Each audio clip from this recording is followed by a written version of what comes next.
Columbia Institute of Technology acknowledges that our campuses are located on the unceded traditional territories of the Coast Salish nations of Musqueam, Squamish, and Tsleil-Waututh.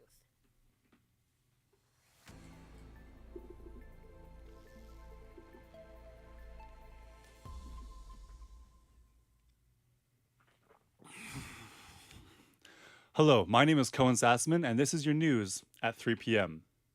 Vancouver Mayor Ken Sim is still pursuing his campaign promise for a 0% increase on Vancouver property taxes. Our reporter Riley Cunningham has more on this motion. Ken Sim successfully ran on a zero means zero platform back in the 2022 Vancouver election, promising a steep decrease in the 25% cumulative property tax increase imposed by then Mayor Kennedy Stewart. 3 years into his tenure as Vancouver's mayor, and he has yet to fulfill his promise to voters. Sim plans to bring forward a motion in a city council meeting for that 0% raise on property taxes as promised. With the cut to the tax, funding for things like arts and culture programs and community centers may be at risk.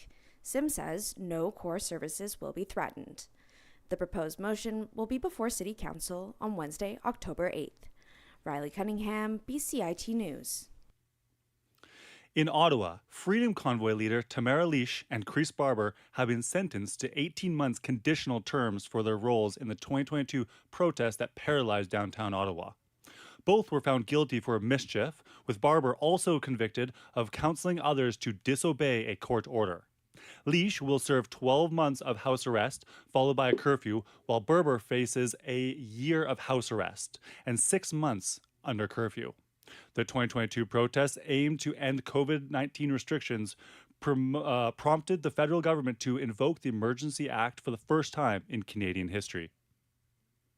A community safety series aimed at helping Burnaby residents stay informed about crime prevention and emergency preparedness is happening today.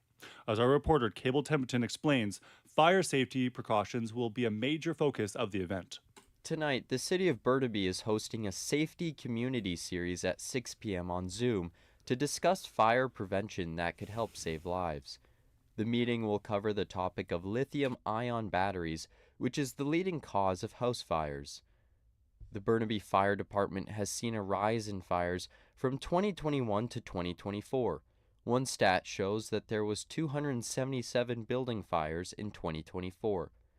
The Burnaby Fire Department will release their 2025 statistics at the end of the year.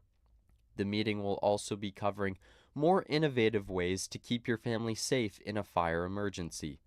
The city of Burnaby will also host other safety events, such as online safety among youth in November. Caleb Templeton, BCIT News. The president of the BCGU union said this morning negotiations are non-existent. The General Employees Union strike has entered its 6th week. Thousands of workers have gathered outside the BC Legislature building in Victoria. President of the BCGU, Paul Finch, also said, "We brought our bargaining demands straight to the government's doorstep. We won't back down, we won't be divided, and we won't stop until we win a fair deal." A House of Commons committee is studying the role of the longest ballot protest in recent elections. The longest ballot group says it wants to raise awareness of the needs for election reform. It signed up dozens of candidates in the Conservative leader's Pierre Poilievre's riding in April election, and nearly 200 in the August by-election.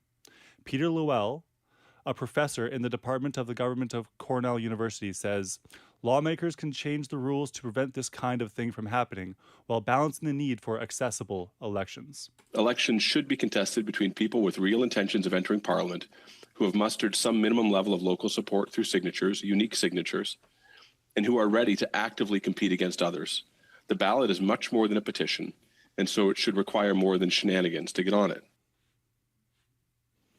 A marine park in Canada is threatening to euthanize 30 whales after efforts to relocate them have failed. The whales currently yield suboptimal conditions were originally captured more than a decade ago. Officials argue that there's no facility willing to take them. Animal rights groups are strongly condemning the move, demanding alternate solutions, and criticizing the park's handling of the situation. Some Albertan locals have talked about joining the separatist movement. MLA Daniel Smith spoke with Prime Minister Mark Carney yesterday about how they can diminish these desires from people in Alberta. I've told Prime Minister Mark Carney that Justin Trudeau created an independence movement in Alberta, and he can take the wind out of it. All he has to do is just address the 9 bad laws that have depressed our economy for the past 10 years. Today marks 2 years since the Hamas-led attacks on Israel that ignited the ongoing war in Gaza. According to the Hamas-run Minister of Health, more than 67,000 Palestinians have been killed in the conflict to date. Israel now faces growing international isolation, and a new peace deal talks are underway. U.S. President Donald Trump has proposed a peace deal that some are calling a rare sign of hope amid a stalemate. In Tel Aviv, hundreds gather at Hostage Square, silently reflecting a memorial for those killed or who have been held in Gaza. Israel says around 20 hostages remain alive, while the remains of 28 others are believed to still be held by Hamas. At Concordia has closed all in-person classes at its downtown Montreal campus, as students rallied in the streets on the second anniversary of the October 7th attacks in Israel. Thousands of Montreal students voted to go on a 2-day strike as part of a week of action in support of the Palestinian people. Here is sounds from the protests. This clip is from the Canadian Press. The students united will never be defeated. The students united will never be defeated. The students united will never be defeated. And in sports, as the Toronto Blue Jays look to sweep the American League Division Series in Game 3 tonight, some Canadian fans say they'll be cheering proudly from the stands at the Yankee Stadium. Jeffrey Mazin, a public school teacher originally from Ontario, says he has been a Blue Jay superfan since the age of 10. Even though he lives in the Yankees' home turf for over 2 decades, he says he'll always support the Jays. I used to be scared to wear my jersey to the games. Depending on where you're sitting, it's not always wise to wear opposing team jerseys, but when it's the Blue Jays, I have to. It's expected that the Toronto Blue Jays will continue to wear their retro white panel caps tonight when they play the New York Yankees at Game 3 of the American League Division. Blue Jays Pat Henning, who won the 92 and 93 World Series with Toronto, says he loves this year's team is wearing hats. It's kind of a good luck charm, he says. Pat Hentgen said this to the Canadian Press. I love the white hat. I mean, I still think their white home uniform is the best uniform. It's one of the better uniforms in baseball. The NHL is returning for the 2025-2026 season, and the Canadian fans can expect this year to be fresh and challenging. Canada clubs are working to fill gaps and adjust their rosters. A lot of Canadians are hoping this year the Stanley Cup returns to Canada. Canadian Press reporter Joshua Clifton has more on what challenges and expectations this season will bring. You know, the Winnipeg Jets won the President's Trophy last year with Vezina and Hart Trophy winner Connor Hellebuck. The Ottawa Senators and Montreal Canadiens both made the playoffs for the first time in a long time. The Toronto Maple Leafs will be without Mitch Marner, who obviously left for Vegas after a long march out the door last season, so the Leafs will be looking different. Calgary's looking to get in the playoffs. Vancouver has a push of their own with Captain Quinn Hughes. He's got a couple years left on his contract. There's talk of what his future is going to look like. A Canadian hockey stick manufacturer is struggling with the current tariffs. A large portion of their clients are from down south, and this is putting a lot of strain on local sport retailers and equipment makers. Bo Crawford, a factory manager of Ruston Hockey Sticks, has this to say. We just have to roll with it, and the president of the U.S. can change his mind day to day, week to week, hour to hour. So, yeah, we just have to deal with it the best we can and continue doing business and try to take care of our customers the best we can. Oilers captain Connor McDavid signed a $25 million contract extension with the Edmonton Oilers. Many people are saying this is below his market value. The Edmonton Oilers GM Stan Bowman says it was Connor's contract that he brought forward to them. The deal gives Edmonton the ability to upgrade the roster, something General Manager Stan touched on during a video conference call with reporters.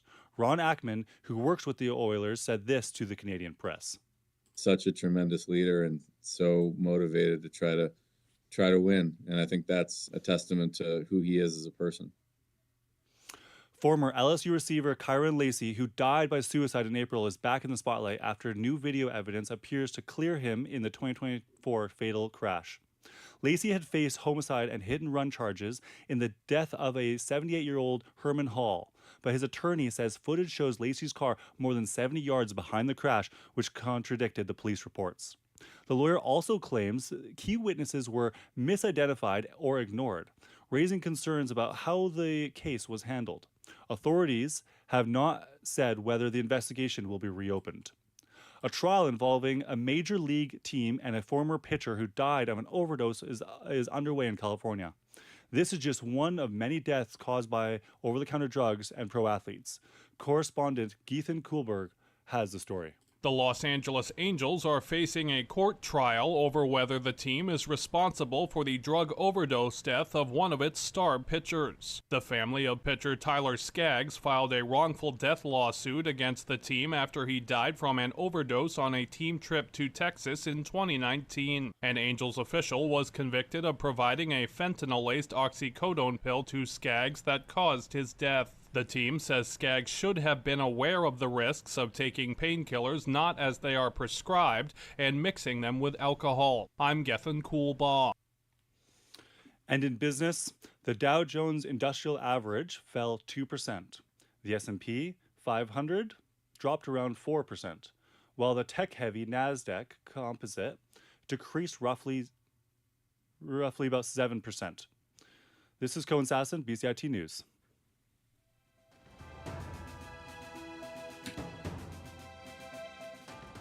Stay tuned for more on BCIT's 1680 The Crow. When I tell people that I studied journalism, they immediately say, oh, you want to be a reporter. But I think, in my case personally, I really want to go into magazines, PR, social media. And I think here at school we learn a lot of skills that allow you to go into that world, because you learn how to write for social media, social content, for websites,